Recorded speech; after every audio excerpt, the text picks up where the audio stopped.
ఇజ్రాయెల్పై Iran ప్రతీకార దాడులు కొనసాగుతున్నాయి. ఇరాన్ డజన్ల కొద్దీ ప్రయోగించిన మిసైల్స్ ఇజ్రాయెల్ రాజధాని టెల్ అవీవ్ను తాకాయి. ఈ దాడులతో టెల్ అవీవ్ సిటీలో రహదారులు, భవనాలు ధ్వంసమయ్యాయి. పెద్ద ఎత్తున ఆస్తి నష్టం సంభవించింది. టెహ్రాన్ దూసుకొచ్చిన మిసైల్ దాడిలో 2 ఇజ్రాయెల్ వాసులు మరణించారు.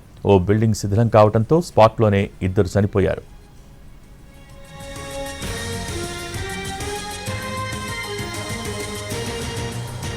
ఇజ్రాయెల్ అత్యాధునిక వాయు రక్షణ వ్యవస్థను ఛేదించడానికి ఇరాన్ తన క్లస్టర్ బాంబులను వాడుతోంది.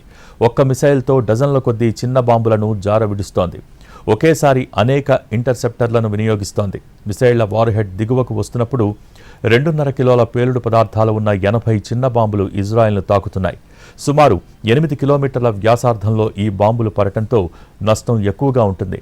ఇరాన్ ఇప్పటివరకు సుమారు 300 బ్యాలిస్టిక్ మిసైళ్లు ప్రయోగించింది.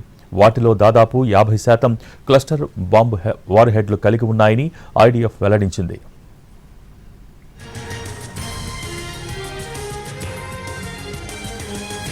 మరోవైపు ఇరాన్పై ఇజ్రాయెల్, అమెరికా దాడులు కొనసాగుతూనే ఉన్నాయి. టెల్ అవీవ్ను ఇరాన్ క్షిపణులు తాకటంతో అమెరికా, ఇజ్రాయెల్ దాడుల్ని మరింత తీవ్రం చేశాయి. ఇరాన్ అధ్యక్ష కార్యాలయం, కీలక నేతల నివాసాలు, క్షిపణి కేంద్రాలు, రాడార్ స్థావరాలే లక్ష్యంగా ఈ దాడులు చేసింది.